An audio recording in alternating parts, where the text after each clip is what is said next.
Assalamu alaikum dear students, welcome to the platform of Nan Academy. I am your host Mohammad Zulqarnain. तो students आज के इस video के अंदर हम 9th क्लास बायोलॉजी जो हमारी न्यू बुक है इसके चैप्टर नंबर 9 प्लांट फिजियोलॉजी इसको हम स्टार्ट करेंगे। बच्चों इसकी हम इंट्रोडक्शन देखेंगे और इसमें मौजूद कुछ बुनियादी अहम डेफिनेशंस हैं और कुछ टेबल्स को हम स्टडी करेंगे। बच्चों अगर हम चैप्टर के नाम पर गौर करें तो फिजियोलॉजी क्या होता है? बच्चों आपको सबसे पहले फिजियोलॉजी का पता होना चाहिए। मुझे फिजियोलॉजी के बारे में आपको पता है कि बायोलॉजी की वो ब्रांच है जिसके अंदर हम जिंदा जानदारों के अंदर मुख्तलिफ हिस्सों के फंक्शंस का मुताला करते हैं।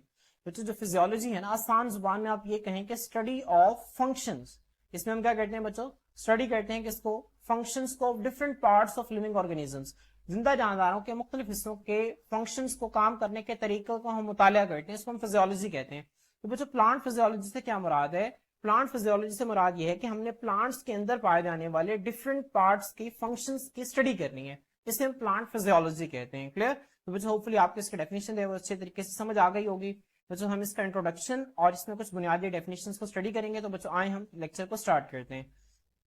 बच्चों अगर आप अपने बुक को देखें ना तो आपकी बुक के अंदर जो है इस चैप्टर का स्टार्टिंग पेज इस तरह से कुछ शो हो रहा होगा। तो बच्चों आप लोगों ने यहाँ से ये थ्योरी जो है इसको याद नहीं करना। आप लोगों ने इस बॉक्स को शॉर्ट क्वेश्चन के हवाले से इंपॉर्टेंट के तौर पे आप लोगों ने मार्क कर लेना। आप लोगों का इंपॉर्टेंट शॉर्ट क्वेश्चन आप लोगों से पेपर में पूछा जा सकता है। अब इस पेपर में आपसे शॉर्ट क्वेश्चन क्या आएगा? आपसे पूछा जाएगा difference between autotrophic organisms and heterotrophic organisms. अब बच्चों मैं जानता हूं कि आप लोगों को इसकी डेफिनेशन पहले ही आती है, लेकिन आप लोगों ने इसकी डेफिनेशन जो है यहां से आप लोगों ने याद कर लेनी है। ऑटोट्रॉफिक ऑर्गेनिज्म से क्या मुराद है बच्चों? ऐसे जानदार जो कि अपनी खुराक को खुद तैयार करते हैं, ऐसे जानदारों को हम ऑटोट्रॉफिक ऑर्गेनिजम्स कहते हैं। और ऐसे जानदार जो कि अपनी खुराक को खुद तैयार नहीं करते बल्कि दूसरे जानदारों से हासिल करते हैं, ऐसे जानदारों को बच्चों हम हेटेरोट्रॉफिक ऑर्गेनिजम्स का नाम देते हैं। बच्चों यहाँ पे ना जब अक्सर मैं ऑटोट्रॉफिक और हेटेरोट्रॉफिक डेफिनेशन बच्चों को बताता हूँ तो उनके जहन में ये आता है, वो कहते हैं कि सर हम जो हैं वो हम भी तो ऑटोट्रॉफिक हैं क्योंकि हम अपनी खुराक खुद तैयार करते हैं, हम अपना खाना खुद बनाते हैं। ठीक है, ऐसा नहीं है। ठीक है, खाना खुद बनाने को जो है ऑटोट्रॉफिक नहीं कहेंगे। ठीक है, खाना खुराक खुद तैयार करने से मुराद ये है कि इनऑर्गेनिक चीजों की मदद से, मिसाल के तौर पर आप इस तरह से तो नहीं ना कर सकते आप कार्बन डाइऑक्साइड और वाटर को अपनी बॉडी के अंदर डाल के उससे खुद ब खुद ग्लूकोज बना लेंगे। ऐसा तो पॉसिबल नहीं ना है। जी हाँ, ऐसा बिल्कुल भी पॉसिबल नहीं है। खुराक को तैयार करने से मुराद ये है कि इनऑर्गेनिक चीजें, जिस तरह फोटोसिंथेसिस होती है, पौधा क्या करता है? कार्बन डाइऑक्साइड से और वाटर से, सूरज की रोशनी की मौजूदगी में, क्लोरोफिल की मौजूदगी में ग्लूकोज तैयार कर लेता है। अब बच्चों ये जो ग्लूकोज है ये खुराक है, और पौधा खुराक कब तैयार करता है? वो इनऑर्गेनिक चीजों को मिलाकर खुराक तैयार करता है। बच्चों वो जानदार जो इस तरह से अपनी खुराक को खुद तैयार करते हैं, ऐसे जानदारों को हम ऑटोट्रॉफिक ऑर्गेनिजम्स कहते हैं। क्लियर? तो बच्चों इसका फर्क मैंने आप लोगों के लिए यहाँ पे बनाया हुआ है, तो आप लोगों ने बिल्कुल इसी तरह से इसका फर्क लिखना है। बच्चों इसकी डेफिनेशन देखें। Autotrophic organisms obtain water and carbon dioxide and minerals from their environment and prepare their food. अब बच्चों इसमें सिर्फ अगर आप एक प्लांट की एग्जांपल ले लें तो आपकी इसकी डेफिनेशन जो है वो बिल्कुल क्लियर हो जाएगी।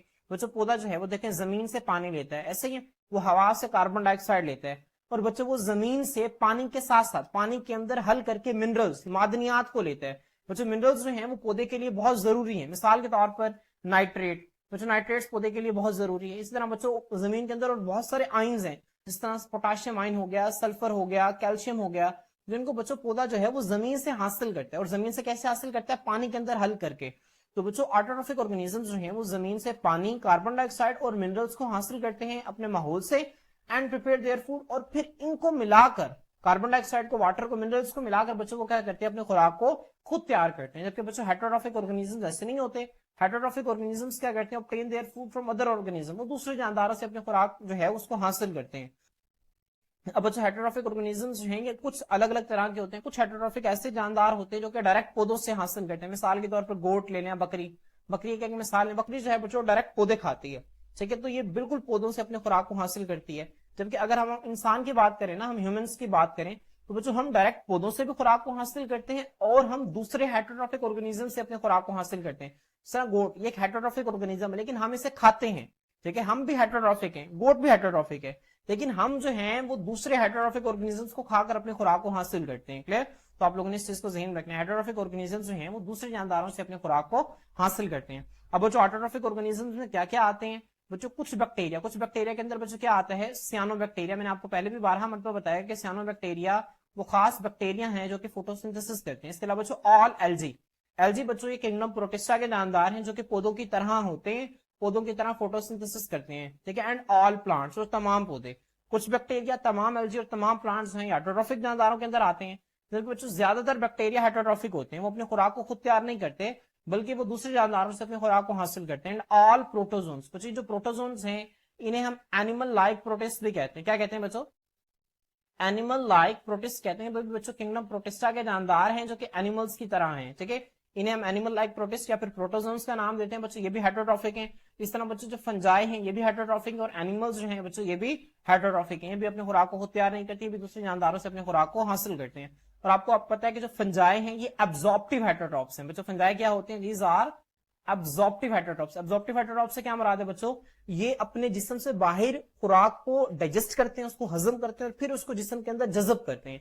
जबकि एनिमल्स जो हैं ये क्या करते हैं? अपने मुंह के जरिए खुराक को लेते हैं और अपने जिस्म के अंदर उस खुराक को हजम करते हैं। तो आप लोगों ने इस चीज को जहन में रखना है, ये बातें हमने पहले पढ़ी हुई हैं।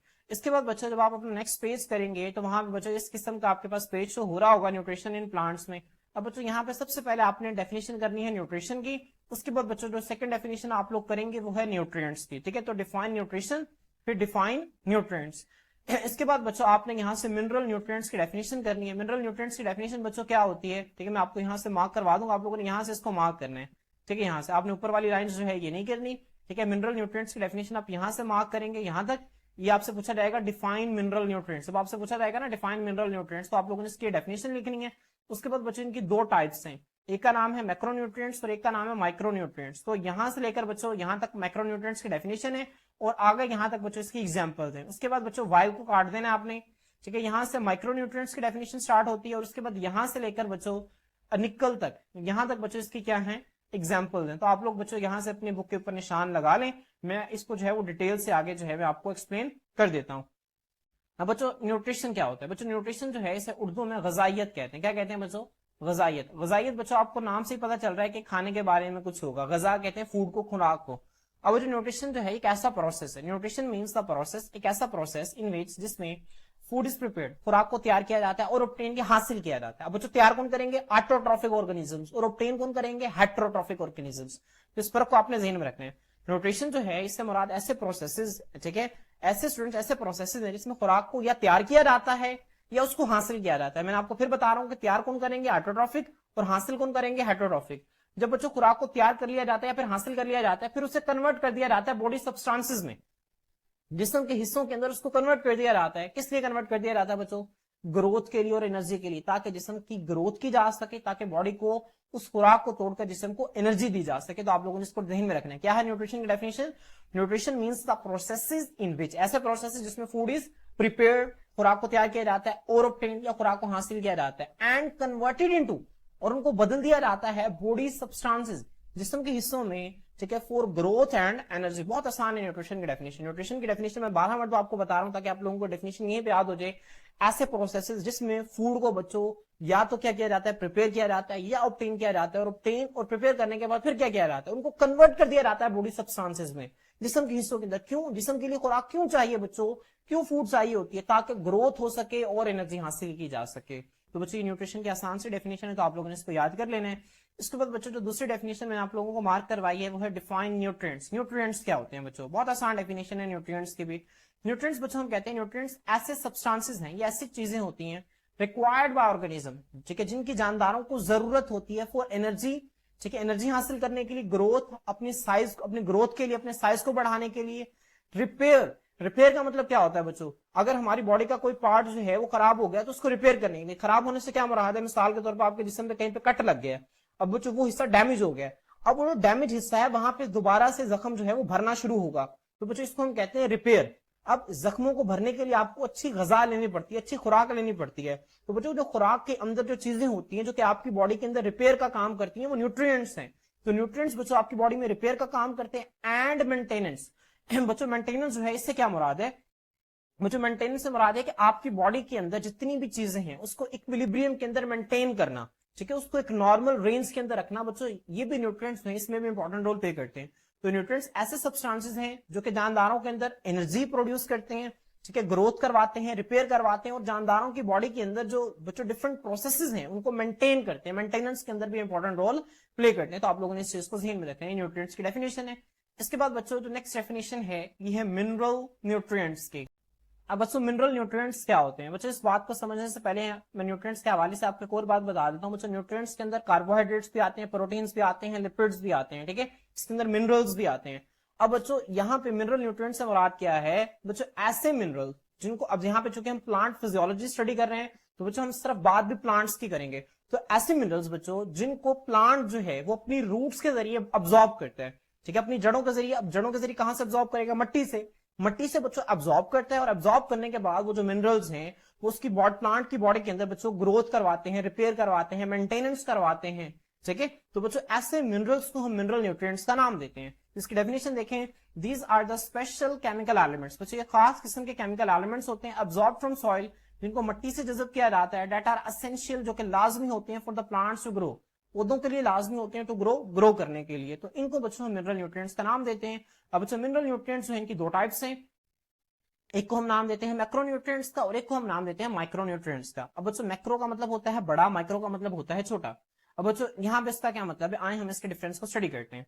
बच्चों ऐसे मिनरल न्यूट्रिएंट्स जो कि पौधों को ज्यादा क्वांटिटी के अंदर रिक्वायर होते हैं, ज्यादा क्वांटिटी के अंदर चाहिए होते हैं उनकी ग्रोथ के लिए, उनकी मेंटेनेंस के लिए, उनमें रिपेयर के लिए ज्यादा क्वांटिटी के अंदर चाहिए होते हैं बच्चों, ऐसे न्यूट्रिएंट्स को हम मैक्रोन्यूट्रिएंट्स का नाम देते हैं। जबकि बच्चों ऐसे न्यूट्रिएंट्स जो कि प्लांट्स के अंदर कम क्वांटिटी के अंदर चाहिए होते हैं, लो क्वांटिटी के अंदर चाहिए होते हैं, ऐसे मिनरल न्यूट्रिएंट्स को बच्चों हम माइक्रोन्यूट्रिएंट्स का नाम देते हैं। तो इसकी डेफिनेशन देखें, the minerals which are required in larger quantities are called macronutrients. बच्चों ऐसे मिनरल्स जो कि ज्यादा क्वांटिटी के अंदर पौधों को चाहिए होते हैं, इनको हम मैक्रोन्यूट्रिएंट्स का नाम दे देते हैं। और ऐसे न्यूट्रिएंट्स जो कि पौधों को कम तादाद के अंदर, लोअर क्वांटिटीज के अंदर चाहिए होते हैं, इनको बच्चों हम माइक्रोन्यूट्रिएंट्स का नाम दे देते हैं।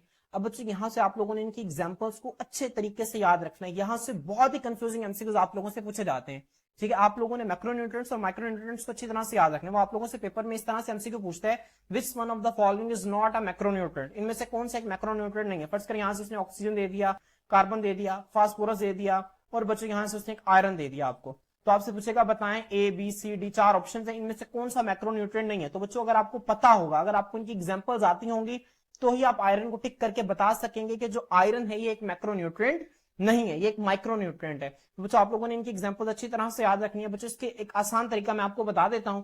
आसान तरीका बच्चों ये है कि आप एक याद रख लें, दोनों में से या मैक्रोन्यूट्रिएंट्स आप सारे याद रख लें या माइक्रोन्यूट्रिएंट्स आप सारे याद रख लें। तो जब आपको एक कैटेगरी याद हो जाएगी तो दूसरी आप खुद ब खुद किसी भी किस्म का कोई भी एमसीक्यू आ जाएगा तो बाकी एलिमेंट्स को खुद ब खुद माइक्रोन्यूट्रिएंट्स के अंदर डाल देंगे। तो आपने इस चीज को ध्यान में रखना है। अब बच्चों यहाँ पे मैं आपको एक फॉर्मूला बता देता हूं, ओक हैन कैप। अब बच्चों यहाँ पे देखें, ओ से ऑक्सीजन, सी से कार्बन, एच से हाइड्रोजन, एन से नाइट्रोजन, सी से कैल्शियम और पी से फास्फोरस। ओक, हैन और कैप मुझे एक निमोनिक है, इसे आपको 6 एलिमेंट्स हैं याद हो जाएंगे मैक्रोन्यूट्रिएंट्स।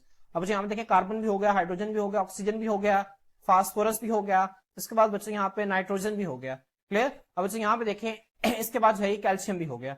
अब बच्चों यहाँ पे 3 एलिमेंट्स रह गए, एक पोटाशियम, एक सल्फर और एक मैग्नीशियम। पोटाशियम का बच्चों के, सल्फर का एस और मैग्नीशियम का एम। अब बच्चों आप इन्हें इसी तरह से आप याद रख लें, ठीक है। किस के एस, किस से याद रख लें, एम जी, मज से आप याद रख लें, मज पंजाबी में भैंस को कहते हैं, ठीक है। किसकी मज, आप इससे याद रख लें, किसकी मज, ठीक है। तो आपको इस तरह से सिंपल सी निमोनिक बना के आपको इसलिए याद हो जाएगा, ओ खैन कैप, ठीक है, और किस मज आप इस तरह से याद रख लें। तो ओ से ऑक्सीजन, सी से कार्बन, एच से हाइड्रोजन, एन से नाइट्रोजन, सी से कैल्शियम, पी से फास्फोरस, के से बच्चों पोटाशियम, एस से सल्फर और एम जी से मैग्नीशियम। तो बच्चों ये आप लोगों को सारे के सारे मैक्रोन्यूट्रिएंट्स हैं वो याद हो गए हैं। अब बच्चों आप लोगों से किसी भी तरह का कोई भी एमसीक्यू पूछ ले इनके हवाले से, तो आपको जब मैक्रोन्यूट्रिएंट्स आ गए हैं तो आप इनको अलग कर लेंगे, बाकी जो बचेगा वो सारे के सारे क्या होंगे बच्चों, वो माइक्रोन्यूट्रिएंट्स होंगे। तो आप लोगों ने इस चीज को ध्यान में रखना है, ठीक है। बच्चे होपफुली आपको ये याद हो गए, तो आप लोगों को अब किसी भी हवाले से किसी भी किस्म का एमसीक्यू जो है वो गलत आपका नहीं होगा। बच्चों माइक्रोन्यूट्रिएंट्स की देखें, माइक्रोन्यूट्रिएंट्स में देखें आयरन, आयरन को बच्चों हम Fe से रिप्रेजेंट करते हैं, मोलिब्डेनियम इसको हम Mo से रिप्रेजेंट करते हैं बच्चों, बोरोन इसको हम B से रिप्रेजेंट करते हैं, कॉपर, कॉपर को बच्चों हम Cu से रिप्रेजेंट करते हैं। आपने इस CO से रिप्रेजेंट नहीं करते, ध्यान रखना, CO जो होता है वो कोर एलिमेंट है जिसका नाम है कोबाल्ट, ठीक है। तो Cu से कॉपर को रिप्रेजेंट करते हैं बच्चों। मैग्नीज हम Mn से रिप्रेजेंट करते हैं, जिंक को Zn से रिप्रेजेंट करते हैं, क्लोरीन को Cl से रिप्रेजेंट करते हैं बच्चों, निकल को Ni से रिप्रेजेंट करते हैं। तो बच्चों आप जब आपने मैक्रोन्यूट्रिएंट्स आपको याद हो जाएंगे तो आपको माइक्रोन्यूट्रिएंट्स को अलग से याद करने की जरूरत नहीं है। बहरहाल जिस तरह मैंने आपको ये निमोनिक्स बताए हैं ना, इस तरह आप भी इसके निमोनिक्स बता सकते हैं, ठीक है। और आप लोग मुझे कमेंट सेक्शन में बताएं इसके निमोनिक्स बनाकर, ठीक है। आप इसके निमोनिक्स बनाएं और मुझे कमेंट सेक्शन में बताएं, जिसके निमोनिक्स सबसे अच्छे होंगे मैं उस कमेंट को पिन कर दूंगा ताकि बाकी बच्चे भी उससे फायदा उठा सकें। तो बच्चों होपफुली आपको यहाँ तक जो है वो चीजें जो है वो समझ में आ गई होंगी। आपने इनकी एग्जाम्पल्स इनको अच्छी तरह से याद रखना है। इसके बाद बच्चों आपकी बुक के अंदर टेबल्स बने हुए हैं, आपने इन टेबल्स को बहुत अच्छे तरीके से याद रखना है। यहाँ से आप लोगों से 12 मरतबा पेपर में एमसीक्यूज जो है वो पूछे गए हैं, पिछली बुक के अंदर भी पूछे जाते थे और आप लोगों से यहाँ से भी एमसीक्यूज पूछे जाते हैं। इसके अलावा कुछ पॉइंट्स बच्चों इनमें से ऐसे हैं जो बहुत इंपॉर्टेंट है, मैं आप लोगों को वो बता दूंगा, आप लोगों ने उनके ऊपर इंपॉर्टेंट लिख लेना है ताकि आप लोग उनको जब भी आप इसे पढ़ें, इन टेबल्स को पढ़ें तो आप उनको अच्छी तरह से पढ़ लें। तो बच्चों हम इसको रीड करते हैं। सबसे पहले देखें कार्बन। बच्चों एक मैक्रोन्यूट्रिएंट है। कार्बन क्या है? Major component of all biomolecules. Biomolecules बच्चों क्या होते हैं? ऐसे मॉलिक्यूल्स जो कि लिविंग ऑर्गेनिजम्स की बॉडी को बनाते हैं, इनको हम बायोमोलिक्यूल्स कहते हैं। और बच्चों लिविंग ऑर्गेनिजम्स की बॉडी को बनाने वाले जो एलिमेंट्स हैं बच्चों, उनमें जो कार्बन है उसका एक अहम हिस्सा है वो, ठीक है। इस तरह बच्चों जो हाइड्रोजन है वो भी कार्बन के साथ ही मौजूद होता है ऑर्गेनिक मॉलिक्यूल्स में, तो ये भी मेजर कंपोनेंट है तमाम बायोमोलिक्यूल्स का। तो बच्चों देखिए कार्बन हाइड्रोजन इनका रोल जो है वो प्लांट लाइफ में सेम है, तो आप लोगों को याद हो जाएगा major component of all biomolecules, major component of all biomolecules. इस तरह बच्चों जो ऑक्सीजन है, ठीक है, ये भी major component of all biomolecules. तो बच्चों यहाँ पे देखें ये भी बायोमोलिक्यूल्स का एक इंपॉर्टेंट कंपोनेंट है। इसके बाद यहाँ पे देखें नेसेसरी फॉर सेलुलर रेस्पिरेशन। बच्चों प्लांट्स के अंदर जो सेलुलर रेस्पिरेशन हो रही होती है उसके लिए ऑक्सीजन बहुत जरूरी है। कैसे बच्चों जरूरी है? सेलुलर रेस्पिरेशन क्या होता है? जिसमें जो ग्लूकोज है बच्चों वो ऑक्सीजन की मौजूदगी में टूटकर क्या बनाता है? कार्बन डाइऑक्साइड, वाटर, और साथ बच्चों क्या बनाता है? साथ वो बनाता है एटीपी, एडिनोसिन ट्राइफॉस्फेट। तो बच्चों ये जो सेलुलर रेस्पिरेशन है इसके लिए ऑक्सीजन जरूरी है, तो यहाँ पे इसका ये रोल भी आ गया। तो आपको 3 याद हो गए, carbon, hydrogen, oxygen. Carbon hydrogen major component है तमाम बायोमोलिक्यूल्स के, इस तरह ऑक्सीजन भी बायोमोलिक्यूल्स का एक इंपॉर्टेंट कंपोनेंट है। साथ ऑक्सीजन का एक एक्स्ट्रा फंक्शन ये है बच्चों, ये सेलुलर रेस्पिरेशन के लिए भी लाजमी है। इसके बाद बच्चों जो अगला मैक्रोन्यूट्रिएंट है वो है फास्फोरस, ठीक है, जिसको हम पी से रिप्रेजेंट करते हैं। बच्चों फास्फोरस देखें ये एटीपी का एक इंपॉर्टेंट कंपोनेंट है, एटीपी का हिस्सा है, ठीक है। एटीपी बच्चों क्या है? Adenosine triphosphate. अब नाम से जाहिर है एटीपी के अंदर 3 फास्फेट ग्रुप मौजूद हैं। तो बच्चों जो फास्फोरस है वो इस तरह एटीपी का एक अहम हिस्सा है। इस तरह बच्चों न्यूक्लिक एसिड्स, बच्चों जब मैंने आपको न्यूक्लिक एसिड्स पढ़ाए थे तो मैंने आपको बताया था कि जो न्यूक्लिक एसिड्स हैं ये मिलकर बनते हैं न्यूक्लियोटाइड से। किससे मिलकर बनते हैं बच्चों? न्यूक्लियोटाइड से। और न्यूक्लियोटाइड के बच्चों आगे से 3 हिस्से होते हैं, मैं यहाँ पे लिख देता हूँ। न्यूक्लियोटाइड के 3 हिस्से होते हैं बच्चों। एक होता है 5 कार्बन शुगर, एक क्या होता है बच्चों? 5 कार्बन शुगर। एक होती है नाइट्रोजीनियस बेस, और बच्चों एक होता है फास्फेट ग्रुप, PO4 जिसे हम कहते हैं। तो बच्चों 3 चीजें मिलकर न्यूक्लियोटाइड बनाती हैं। जब कई सारे न्यूक्लियोटाइड आपस में मिलते हैं तो उनसे न्यूक्लिक एसिड्स बनते हैं। और न्यूक्लिक एसिड्स 2 तरह के होते हैं, डीएनए और आरएनए। ये सारी चीजें जो है वो हम पढ़ चुके हैं। तो बच्चों यहाँ पे जो फास्फेट ग्रुप है आप देख सकते हैं जो कि न्यूक्लिक एसिड्स के अंदर मौजूद होता है। तो इस तरह जो फास्फोरस है वो न्यूक्लिक एसिड्स का भी इंपॉर्टेंट कंपोनेंट है। तो फास्फोरस देखें एटीपी का इंपॉर्टेंट कंपोनेंट है, न्यूक्लिक एसिड्स का इंपॉर्टेंट कंपोनेंट है। इसके अलावा बच्चों कोएंजाइम्स, बच्चों कोएंजाइम्स क्या होते हैं बच्चों? कोएंजाइम्स जो है बच्चों ये नॉन प्रोटीन पार्ट है जो कि एंजाइम के साथ मिलकर काम करते हैं, एंजाइम के साथ लूजली अटैच होते हैं और बच्चों रिएक्शंस को जो है वो क्या करवाते हैं? स्पीड अप करवाते हैं, ठीक है। तो बच्चों मैं अगर आपको कोएंजाइम याद नहीं है तो मैं आपको दोबारा से बता देता हूं बच्चों। हमने कोफैक्टर पढ़े थे एंजाइम्स वाले चैप्टर में। कोफैक्टर बच्चों क्या होते हैं? ये एंजाइम्स के हेल्पर होते हैं, एंजाइम्स के मददगार होते हैं। कोफैक्टर 2 तरह के होते हैं, एक होता है ऑर्गेनिक कोफैक्टर, एक होता है इनऑर्गेनिक कोफैक्टर। बच्चों जो इनऑर्गेनिक कोफैक्टर है उसे हम एक्टिवेटर का नाम देते थे, जबकि जो ऑर्गेनिक कोफैक्टर बच्चों वो 2 तरह का होता था। एक होता था बच्चों जो है कोएंजाइम, और एक होता था प्रोस्थेटिक ग्रुप। अगर बच्चों जो कोएंजाइम है, ठीक है, कोएंजाइम में क्या होता था बच्चों? जो ऑर्गेनिक कोफैक्टर है वो एंजाइम के साथ लूजली अटैच होता था, लेकिन बच्चों प्रोस्थेटिक ग्रुप में क्या होता था? जो ऑर्गेनिक कोफैक्टर है वो एंजाइम के साथ मजबूत तरीके से अटैच होता था। यहाँ पे बच्चों मैं आपको एक एग्जांपल दे देता हूं। बच्चों आपने लाइट रिएक्शंस के अंदर पढ़ा होगा NADP प्लस, बच्चों आपने पढ़ा होगा निकोटिनामाइड एडेनिन डाइन्यूक्लियोटाइड फास्फेट। अब बच्चों एक कोएंजाइम है जो कि प्लांट्स के अंदर जो है वो फंक्शन परफॉर्म करता है, ठीक है। तो इस तरह कोएंजाइम्स का एक इंपॉर्टेंट कंपोनेंट है। इसके बाद बच्चों necessary for seed germination, seed germination के लिए जरूरी है। बच्चों सीड जर्मिनेशन क्या होती है मैं आपको बताता हूं। वो जो सीड जर्मिनेशन से मुराद होती है कि बीज से छोटे से पौधे का बनना। आप इसको बुक के ऊपर लिख लें, एक सीड से सीडलिंग का बनना, इसे हम सीड जर्मिनेशन कहते हैं। सीडलिंग बच्चों कहते हैं छोटे से पौधे को। आप जमीन में बीज बोते हैं, बीज से बच्चों एक छोटा सा पौधा निकल आता है, इस प्रोसेस को हम सीड जर्मिनेशन कहते हैं। तो सीड जर्मिनेशन के लिए फास्फोरस बहुत जरूरी है। इसके अलावा बच्चों फोटोसिंथेसिस के लिए जरूरी है। अब बच्चों मैंने आपको बताया ना फोटोसिंथेसिस के 2 स्टेप्स, एक था लाइट रिएक्शन और एक था डार्क रिएक्शन। अब बच्चों लाइट रिएक्शंस में NADP कोएंजाइम के तौर पर काम करते हैं। तो इस तरह से बच्चों जो फास्फोरस है वो फोटोसिंथेसिस के लिए भी जरूरी है। तो फास्फोरस बच्चों देखें एटीपी का इंपॉर्टेंट कंपोनेंट है, न्यूक्लिक एसिड्स का इंपॉर्टेंट कंपोनेंट है, कोएंजाइम्स का इंपॉर्टेंट कंपोनेंट है। बच्चों सीड जर्मिनेशन के लिए लाजमी है और फोटोसिंथेसिस के लिए भी ये लाजमी है। तो आपने इसको बहुत अच्छे तरीके से आप लोगों ने इसको ज़हन में रखना है। क्लियर बच्चों? अब ये जो फास्फोरस है इसके ऊपर आप लिख लें, ये इंपॉर्टेंट है, आप लोगों से इंपॉर्टेंट है। या आप लोगों से शॉर्ट क्वेश्चन पूछा जा सकता है कि रोल ऑफ फास्फोरस लिखें प्लांट्स के अंदर। इसके बाद बच्चों जो नेक्स्ट है वो है पोटाशियम। बच्चों पोटाशियम को हम K से रिप्रेजेंट करते हैं। बच्चों ये भी बहुत इंपॉर्टेंट है, इसका एक ही फंक्शन है जिसको आपने अच्छे तरीके से याद रखना है। बच्चों ये स्टोमा बच्चों क्या है? आपने लफ्ज सुना होगा स्टोमेटा। स्ट्रोमेटा बच्चों मैंने आपको 12 मरतबा बताया स्ट्रोमेटा क्या होते हैं। गार्ड सेल्स के दरमियान जो ओपनिंग होती है इसको हम स्ट्रोमेटा का नाम देते हैं। स्ट्रोमेटा बच्चों एक प्लूरल वर्ड है, इसका सिंगुलर होता है स्टोमा। तो बच्चों स्टोमेटा के खुलने और बंद होने को पोटेशियम आयंस कंट्रोल करते हैं। ठीक है, ये इंपॉर्टेंट एमसीक्यू आपसे पूछा जाता है कि कौन सा आयन जो है वो स्टोमेटा की ओपनिंग और क्लोजिंग को कंट्रोल करता है। तो बच्चों वो पोटेशियम आयंस है। तो आप लोगों ने इसके फंक्शन को ध्यान में रखना है कि रेगुलेट करते हैं opening and closing of stomata. इसके बाद बच्चों नाइट्रोजन, बच्चों आपको पता है कि नाइट्रोजन जो है प्रोटीन्स के अंदर मौजूद होते हैं। प्रोटीन्स का बच्चों अगर आपको स्ट्रक्चर याद हो, मैं यहाँ पे अगर प्रोटीन्स का जनरल स्ट्रक्चर बताऊं तो जो आपको पता है कि जो प्रोटीन्स है वो किससे मिलकर बनते हैं बच्चों, प्रोटीन्स है वो अमाइनो एसिड से मिलकर बनते हैं। और अमाइनो एसिड का बच्चों स्ट्रक्चर मैंने आपको बताया था कि एक सेंटर में कार्बन होता है, एक साइड पे बच्चों ठीक है ये ग्रुप मौजूद होता है जिसे हम कार्बोक्सिल ग्रुप कहते हैं, एक साइड पे बच्चों अमाइनो ग्रुप मौजूद होता है, एक साइड पे बच्चों हाइड्रोजन और एक साइड पे आर ग्रुप मौजूद होता है। तो बच्चों यहाँ पे आप देखें प्रोटीन्स के अंदर नाइट्रोजन इंपॉर्टेंट रोल प्ले करता है। इसके अलावा बच्चों क्लोरोफिल, क्लोरोफिल के हवाले से बच्चों आप ज़हन में रखें तो क्लोरोफिल है ना, इसके अंदर दो इंपॉर्टेंट चीजें हैं। क्लोरोफिल के अंदर नाइट्रोजन होता है, मैग्नीशियम होता है। क्या होता है, नाइट्रोजन और मैग्नीशियम, ये दो इंपॉर्टेंट मैक्रोन्यूट्रिएंट्स हैं जो कि क्लोरोफिल के अंदर मौजूद होते हैं। और अगर नाइट्रोजन या फिर मैग्नीशियम इन दोनों की कमी हो जाए तो क्लोरोफिल नहीं बनता। और क्लोरोफिल आपको पता है ग्रीन कलर का पिगमेंट है जो कि प्लांट्स को ग्रीन कलर देता है। अगर ये क्लोरोफिल नहीं बनेगा तो पौधे जो है उनका कलर येलो हो जाएगा, उनका कलर ग्रीन नहीं रहेगा। मैं यहाँ पे मैग्नीशियम में दिखा देता हूँ बच्चों, मैग्नीशियम यहाँ पे देखें कंपोनेंट ऑफ क्लोरोफिल। तो बच्चों आपने जहन में रखना है कि नाइट्रोजन और मैग्नीशियम में क्लोरोफिल का इंपॉर्टेंट कंपोनेंट है। इसके अलावा बच्चों एंजाइम्स जो है इसका भी एक इंपॉर्टेंट कंपोनेंट है। आपको पता है एंजाइम्स जो है ये भी प्रोटीन्स होते हैं। तो प्रोटीन्स जो है वो जाहिर सी बात है अमाइनो एसिड से मिलकर बने होते हैं। अमाइनो एसिड्स के अंदर जो है वो नाइट्रोजन मौजूद होता है। तो नाइट्रोजन बच्चों क्या है, प्रोटीन्स, क्लोरोफिल और एंजाइम्स का एक इंपॉर्टेंट कंपोनेंट है। इसके बाद बच्चों सल्फर देखें, सल्फर भी बच्चों कुछ प्रोटीन, ये जो साइड ग्रुप है ना आर, ठीक है, इस साइड ग्रुप आर में कुछ प्रोटीन्स के अंदर यहाँ पे सल्फर मौजूद होता है। इसके अलावा बच्चों विटामिन्स, विटामिन्स मैंने आपको बताया था दो तरह के होते हैं फैट सोल्यूबल विटामिन्स, एक होते हैं water soluble vitamins. Fat soluble vitamins में विटामिन ए, डी, ई और के आ जाता है। वाटर सोल्यूबल विटामिन्स में विटामिन सी और बी विटामिन्स आ जाते हैं। ठीक है, बच्चों विटामिन्स का और एंजाइम्स का एक इंपॉर्टेंट कंपोनेंट है सल्फर। इसके बाद बच्चों है कैल्शियम।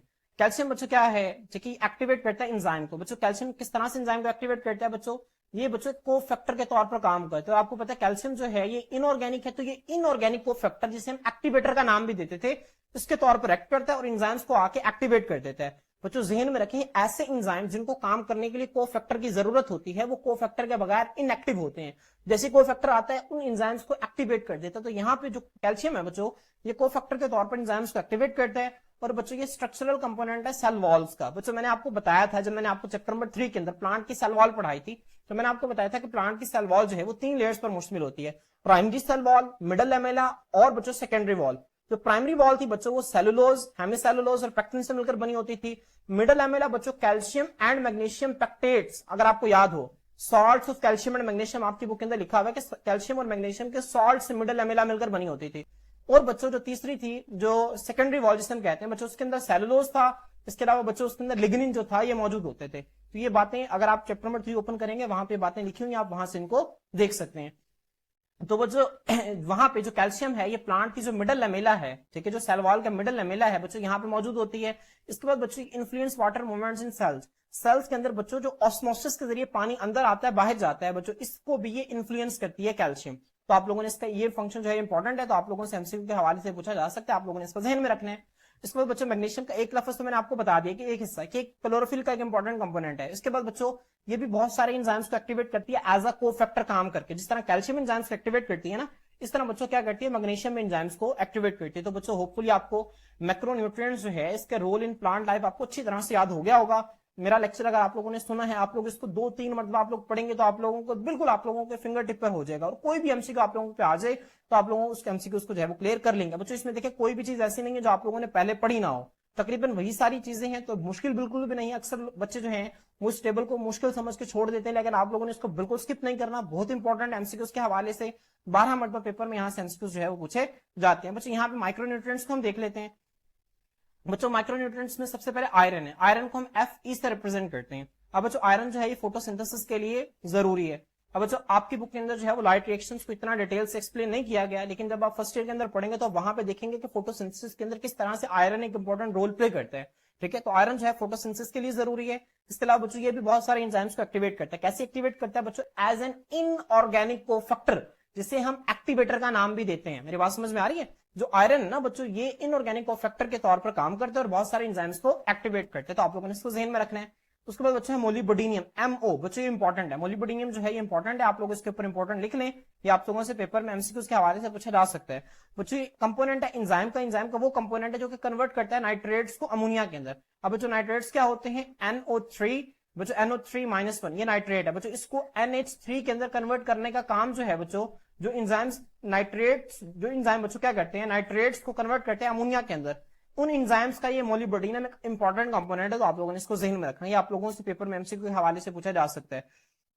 इसके बाद बच्चे बोरोन है, ठीक है, बोरोन, बोरोन के हवाले से आपको पता है कि इसका 5 एटॉमिक नंबर होता है। मुझे शुगर ट्रांसपोर्ट पौधे के अंदर जो है, जब देखें शुगर ट्रांसपोर्ट से क्या मुराद है बच्चों, जब प्लांट फोटोसिंथेसिस के जरिए ग्लूकोज को तैयार कर लेते हैं बच्चों। मिसाल के तौर पर एक पौधा जो है, आम का दरख्त ले लें आप, आम के दरख्त के अंदर बच्चों अब फोटोसिंथेसिस कहां पे हो रही है, पत्तों के अंदर हो रही है, खुराक तैयार कहां पे हो रही है, पत्तों के अंदर हो रही है, लेकिन खुराक जमा कहां पे हो रही है, आम के अंदर, मैंगो के अंदर हो रही है। मैंगो फ्रूट है जहां पे पौधा खुराक तैयार करके उससे क्या कर रहा है बच्चों, जमा कर रहा है। अब बच्चों पत्तों से खुराक को मैंगो तक ट्रांसपोर्ट करने के लिए बच्चों इसमें बोरोन का एक इंपॉर्टेंट रोल होता है, ठीक है। इसके अलावा सेल डिवीजन, सेल की तकसीम, पौधा जब डिवाइड करता है, प्लांट सेल जब डिवाइड करता है तो वहां पे बोरोन एक इंपॉर्टेंट रोल प्ले करता है। सर्टेन एंजाइम्स और कुछ एंजाइम्स का भी एक कंपोनेंट होता है। इसके बाद बच्चों कॉपर, Cu जिसे हम कहते हैं बच्चों, पौधे के अंदर कई सारे एंजाइम्स का एक इंपॉर्टेंट कंपोनेंट होता है, तो आप लोगों ने इसको जहन में रखना है। अब बच्चों यहाँ पे एक मोलिबडेनियम वाला जो है ये सबसे ज्यादा इंपॉर्टेंट है, आपने अभी तक इसको जहन में रखना है। उसके बाद बच्चों मैग्नीज, मैग्नीज को हम Mn से रिप्रेजेंट करते हैं। बच्चों involve in activities of enzymes of photosynthesis and respiration. अब बच्चों पौधे के अंदर जो फोटोसिंथेसिस हो रही होती है, जो रेस्पिरेशन, फोटोसिंथेसिस का क्या मतलब है, सूरज की रोशनी में खुराक की तैयारी। रेस्पिरेशन बच्चों क्या है, वो प्रोसेस जिसमें ग्लूकोज को तोड़कर उससे एनर्जी निकाली जाती है। तो बच्चों इनके एंजाइम्स जो होते हैं, ठीक है, उनको एक्टिवेट करने के लिए बच्चों, ठीक है, मैग्नीज जो है एक इंपॉर्टेंट रोल प्ले करते हैं। इसके बाद बच्चों जिंक, जिंक को Zn से रिप्रेजेंट करते हैं। बच्चों जिंक को भी काफी सारे एंजाइम्स जो हैं इसके अंदर कोफैक्टर के तौर पर, इनऑर्गेनिक कोफैक्टर के तौर पर जिंक जो है वो काम करता है। तो required in large number of enzyme, बहुत सारे एंजाइम्स जो हैं उनको जिंक की जरूरत होती है काम करने के लिए। बच्चों इसके बाद क्लोरीन, क्लोरीन बच्चों इंपॉर्टेंट है, involve in osmosis of water. बच्चे पानी के अंदर ऑस्मोसिस में इन्वॉल्व होते हैं, ठीक है। ऑस्मोसिस का क्या मतलब है, पानी के मॉलिक्यूल्स का ज्यादा कंसंट्रेशन से कम कंसंट्रेशन की तरफ मूव करना, बच्चों इसे हम ऑस्मोसिस कहते हैं। इसमें क्लोरीन जो है ये इंपॉर्टेंट रोल प्ले करता है, ये भी इंपॉर्टेंट है, आप लोगों ने इसको जहन में रखना है, क्लियर। इसके बाद बच्चों है निकल, निकल है Ni। बच्चों निकल क्या करते हैं, required in nitrogen metabolism, nitrogen के हवाले से जो केमिकल रिएक्शंस होते हैं इसमें इन्वॉल्व होता है। बच्चों यहाँ पे निकल भी बहुत इंपॉर्टेंट है, तो आप लोगों ने इसको जहन में रखना है। आप लोगों से पूछता है कि विच of the following is involved in nitrogen metabolism, आपको 4 ऑप्शन दे देगा, तो आपका आंसर क्या होगा, निकल होगा। आप लोगों से पूछा जाएगा which of the following is involved in osmosis of water, कोई भी 4 ऑप्शन दे देगा, आपका आंसर क्या होगा, क्लोरीन होगा, ठीक है। आपसे पूछा जाएगा which of the following converts nitrates to ammonia, तो आप लोगों को 4 ऑप्शन दे देगा, आपका आंसर क्या होगा, मोलिबडेनियम होगा। तो आप लोगों ने इन एमसीक्यूज को अच्छे तरीके से जहन में रखना है, बहुत इंपॉर्टेंट है, बहुत आसान है, ठीक है। आप इसको 2-3 मिनट तक पढ़ेंगे तो आप लोगों की चीजें याद हो जाएंगी, जिन पे मैंने इंपॉर्टेंट लिखवाया, आप लोगों ने इनको बहुत अच्छे तरीके से तैयार करना है। तो जो होपफुली आपको आज के लेक्चर की जो है बहुत अच्छी समझ आ गई होगी। आज के लिए इतना ही, इंशाल्लाह नेक्स्ट लेक्चर के अंदर हम नेक्स्ट टॉपिक के साथ आपकी खिदमत में हाजिर होते हैं। अल्लाह हाफिज।